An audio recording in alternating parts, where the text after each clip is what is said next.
السلام عليكم ورحمة الله وبركاته. الحمد لله رب العالمين. الصلاة والسلام على رسول الله صلى الله عليه وسلم. സത്യവിശ്വാസികളായ എല്ലാ സഹോദര സഹോദരിമാർക്കും ഈ ചാനലിലേക്ക് ഹൃദ്യമായി സ്വാഗതം ചെയ്ത്, മനുഷ്യരാകുന്ന നാം ഇന്ന് ജീവിക്കുന്നത് അക്രമത്തിന്റെയും അനീതിയുടെയും ഗൈബത്ത് നമീമത്തും ഫിത്ന ഫസാദുകൾ നിറഞ്ഞ് പരസ്പരം തമ്മിലടിച്ച് വൈരാഗ്യത്തോടുകൂടി പരസ്പര സഹായമില്ലാതെ സഹകരണമില്ലാതെ ജീവിക്കുന്ന ഈ കാലഘട്ടത്തിൽ 1400 വർഷങ്ങൾക്ക് മുമ്പ് ആദരവായ റസൂലുള്ളാഹി സ്വല്ലല്ലാഹു അലൈഹി വസല്ലം തങ്ങൾ പറഞ്ഞ ഒരു ഹദീസാണ് ഞാൻ ഇന്ന് നിങ്ങളോട് പങ്കുവെക്കുന്നത്. നബി തങ്ങൾ പറയുകയാണ്, നമ്മെ പഠിപ്പിക്കുകയാണ്, ഒരു മനുഷ്യൻ മറ്റൊരു മുഅ്മിനായ മനുഷ്യന്റെ ദുന്യവിയായ ഞെരുക്കങ്ങൾ, ബുദ്ധിമുട്ടുകൾ, പ്രയാസങ്ങൾ മാറ്റിക്കൊടുത്താൽ റബ്ബ് സുബ്ഹാനഹു വ തആല ഖിയാമത്ത് നാളിൽ ഈ വ്യക്തിയുടെയും പ്രയാസങ്ങളും ബുദ്ധിമുട്ടുകളും ഞെരുക്കങ്ങളും നീക്കിക്കൊടുക്കുമെന്ന് മുത്തുനബി സ്വല്ലല്ലാഹു അലൈഹി വസല്ലം തങ്ങൾ നമ്മെ പഠിപ്പിക്കുമ്പോൾ, ഇന്ന്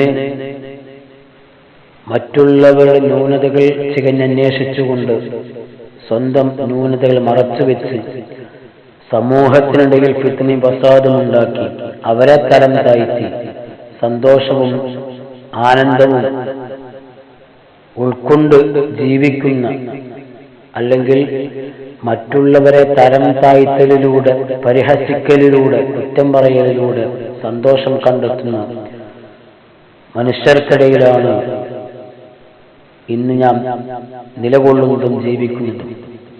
എന്നാൽ മുത്തുനബി സ്വല്ലല്ലാഹു അലൈഹി വസല്ലം തങ്ങൾ പറഞ്ഞ ഹദീസിലൂടെ നാം ഒന്ന് കണ്ണോടിക്കുകയാണെങ്കിൽ നമ്മുടെ ചുറ്റുഭാഗത്തും ഒരുപാട് പാവപ്പെട്ട ആളുകളുണ്ട്.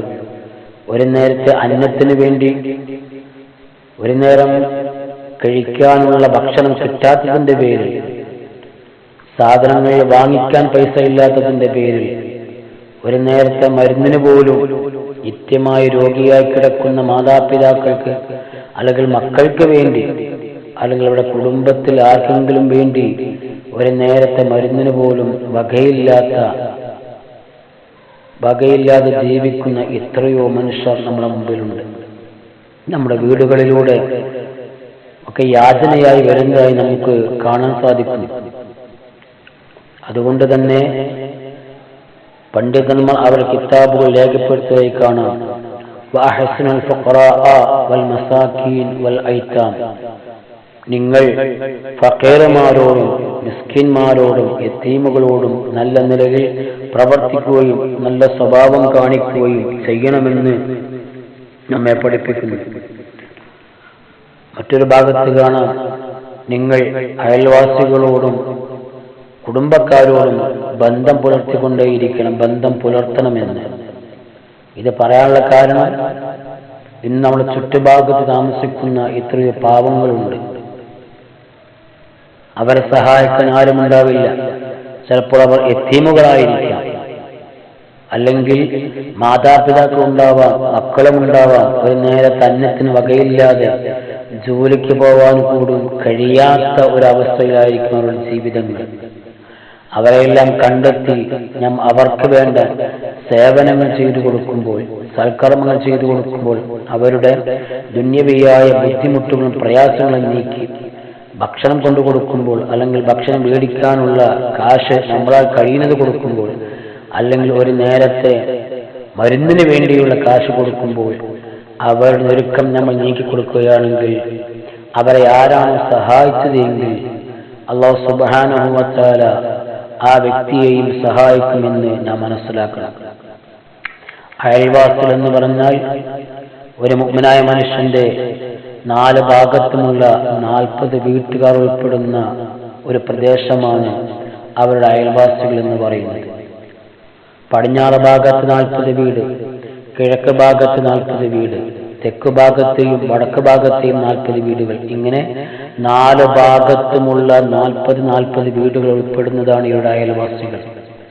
അപ്പോൾ നമ്മുടെ വീട്ടുകളിലെ പരിപാടികൾ നടക്കുമ്പോൾ അല്ലെങ്കിൽ വല്ല ആഘോഷം നടക്കുമ്പോൾ നാം ഏറ്റവും പരിഗണിക്കേണ്ടതും സഹായ സഹകരണം ചെയ്തു കൊടുക്കേണ്ടതും നമ്മുടെ ചുറ്റുഭാഗത്തുള്ള അയൽവാസികൾക്ക്. അവർ കുടുംബക്കാരാണെങ്കിലും അവർ അയൽവാസികൾ തന്നെയാണ്. നമ്മൾ അയൽവാസിക്ക് സ്വതക്ക കൊടുക്കുമ്പോൾ അത് ഏറ്റവും നല്ലത് കുടുംബക്കാരാകുന്ന അയൽവാസികൾക്ക് സ്വതക്ക കൊടുക്കലാണ്. കാരണം ആ കൊടുക്കുന്ന സ്വതക്കയ്ക്ക് 2 പ്രതിഫലമുണ്ടെന്ന് മുത്തുനബി സ്വല്ലല്ലാഹു അലൈഹി വസല്ലം തങ്ങൾ നമ്മെ പഠിപ്പിക്കുന്നുണ്ട്. ഒന്ന്, കുടുംബബന്ധം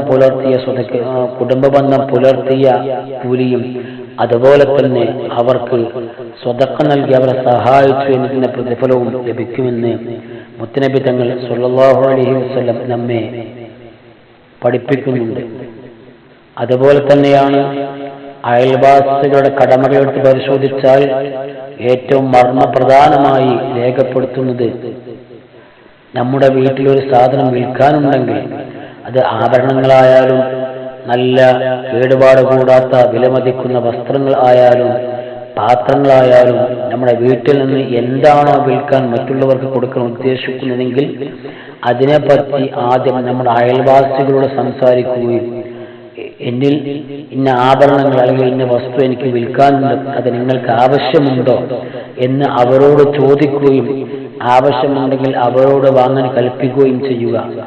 അവർക്ക് വേണ്ട, നിങ്ങളത് മറ്റുള്ളവർ കൊടുത്തോളൂ എന്ന് പറയുകയാണെങ്കിൽ മാത്രമാണ് നമ്മളത് മറ്റുള്ളവർക്ക് കൊടുക്കേണ്ടത്. ഇത്രയുമാണ് അയൽവാസികളോടുള്ള ബന്ധത്തിന്റെ ഓരോ ശ്രേഷ്ഠതകൾ. നാം അയൽവാസികളെ പരിഗണിക്കണം. അവരെ യാതൊരു നിലയ്ക്കും ബുദ്ധിമുട്ടിക്കാനും പ്രയാസപ്പെടുത്താനും പാടില്ല. നമ്മുടെ ന്യൂനതകൾ മറച്ചു വെച്ചുകൊണ്ട് മറ്റുള്ളവരുടെ മാതാപിതാക്കളുടെ അല്ലെങ്കിൽ മക്കളുടെ അല്ലെങ്കിൽ ഭാര്യ ഭർത്താക്കന്മാരുടെ അയൽവാസികളുടെ ന്യൂനതകൾ തികഞ്ഞ് അന്വേഷിച്ചുകൊണ്ട് ആരെങ്കിലും ജനസമൂഹത്തിനിടയിൽ അവരെ തരം താഴ്ത്തി കഴിഞ്ഞാൽ റബ്ബ് സുബ്ഹാനഹു വ തആല നാളെ മഹ്ശറ വൻസഭയിൽ വെച്ചുകൊണ്ട് ഇവന്റെ എല്ലാ ന്യൂനതകളും വെളിപ്പെടുത്തുകയും അവനെ കോടാനക്കോടി ജനങ്ങൾ ഉൾക്കൊള്ളുന്ന ആ മഹ്ശറ വൻസഭയിൽ വെച്ചുകൊണ്ട് ഇവനെ വഷളാക്കുകയും ചെയ്യുമെന്ന് പണ്ഡിതന്മാർ നമ്മെ പഠിപ്പിക്കുന്നുണ്ട്. അതുകൊണ്ട് നമ്മുടെ നിത്യജീവിതത്തിൽ മറ്റുള്ളവർക്ക് എന്തെല്ലാം കാര്യങ്ങളെ കൊണ്ട് സഹായിക്കാൻ പറ്റുമോ അല്ലെങ്കിൽ എന്തെല്ലാം കാര്യങ്ങളെ കൊണ്ട് അവരെ സന്തോഷിപ്പിക്കാൻ പറ്റുമോ ആ നിലയ്ക്കുള്ള ജീവിതമാണ് നാം കാഴ്ചവെക്കേണ്ടത്. നമ്മുടെ ന്യൂനതകൾ മറച്ചു വെച്ചുകൊണ്ട് മറ്റുള്ളവരുടെ ന്യൂനതകൾ തികഞ്ഞന്വേഷിച്ചുകൊണ്ട് നടന്നു കഴിഞ്ഞാൽ നമ്മുടെ ജീവിതം നഷ്ടപ്പെട്ടു പോകും എന്ന് ഉണർത്തി അല്ലാഹു സുബ്ഹാനഹു വ തആല നമുക്കെല്ലാവർക്കും ഖൈറായ ജീവിതം നൽകി അനുഗ്രഹിക്കുമാറാവട്ടെ. നമ്മിൽ നിന്ന് വന്നുപോയ എല്ലാ ന്യൂനതകളും അല്ലാഹു സുബ്ഹാനഹു വ തആല വിട്ടുപുറത്ത് മാപ്പ് നൽകി അനുഗ്രഹിക്കുമാറാവട്ടെ. മരണപ്പെട്ടു പോയ ആളുകൾക്ക് അല്ലാഹു സുബ്ഹാനഹു വ തആല മഗ്ഫിറത്തും റഹ്മത്തും നൽകി നമ്മെയും അവരെയും അല്ലാഹു മുത്തുനബി സ്വല്ലല്ലാഹു അലൈഹി വസല്ലം തങ്ങളോടൊപ്പം ജന്നാത്തുൽ ഫിർദൗസിൽ ഒരുമിച്ച് കൂടാൻ അല്ലാഹു ഭാഗ്യം നൽകി അനുഗ്രഹിക്കുമാറാവട്ടെ. വാഖിറു ദഅവാനാ അൽഹംദുലില്ലാഹി റബ്ബിൽ ആലമീൻ. അസ്സലാമു അലൈക്കും വറഹ്മത്തുള്ളാഹി വബറകാതുഹു.